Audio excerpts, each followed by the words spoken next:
विनापरवाना रिव्हॉल्वर बाळगल्याप्रकरणी तिघांना अटक।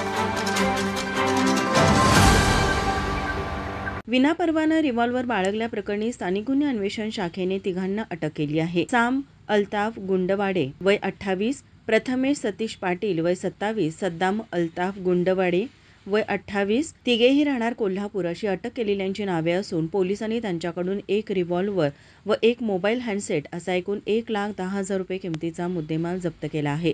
साम गुंडवाडे सद्दाम गुंडवाडे यांच्याकडे विनापरवाना रिव्हॉल्वर बाळगत असल्याची पोलिसांना माहिती मिळाली। त्यानुसार पोलिसांनी विक्रमनगर ते टेमलाईवाडी जाणाऱ्या रोडवर पथकाने सापळा रचून त्यांना ताब्यात घेतले। त्यांच्याकडे पोलिसांनी अधिक चौकशी केली असता प्रथमेश पाटील याच्याकडून या साम गुंडवाडे सद्दाम गुंडवाडे या दोघांनी घेतली असल्याची माहिती पोलिसांना दिली। त्यानुसार पथकाने प्रथमेश पाटील यालाही अटक केले।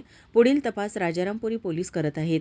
या कारवाईत पोलीस अधीक्षक योगेश कुमार गुप्ता, अपर पोलीस अधीक्षक डॉक्टर बी धीरज कुमार यांच्या मार्गदर्शनाखाली स्थानिक गुन्हे अन्वेषण शाखेचे पोलीस निरीक्षक रवींद्र कळमकर, सहाय्यक पोलीस निरीक्षक सागर वाघ, पोलीस उपनिरीक्षक जालिंदर जाधव व पोलीस अंमलदार वैभव पाटील यांच्यासह आदी पोलिसांनी कारवाईत सहभाग घेतला होता। माझा महाराष्ट्र न्यूज कोल्हापूर। नोकरी असो वा लग्न, चष्म्याची अडचण आता होऊ देऊ नका। नंदादीप नेत्रालयात या आणि तुमच्या चष्म्यापासून मिळवा कायमची मुक्ती। कारण आता चष्मा घालवण्याची लासिक शस्त्रक्रिया फक्त 32,999 रुपयात। शिवाय 5,000 रुपयांपर्यंतचे लासिक स्क्रीनिंग अगदी मोफत। ऑफर मर्यादित कालावधीसाठी। तर वाट कसली बघताय, आजच कॉल करा 92 2000 1000। नंदादीप नेत्रालय, न्यू शाहूपुरी कोल्हापूर। दृष्टी म्हणजे नंदादीप।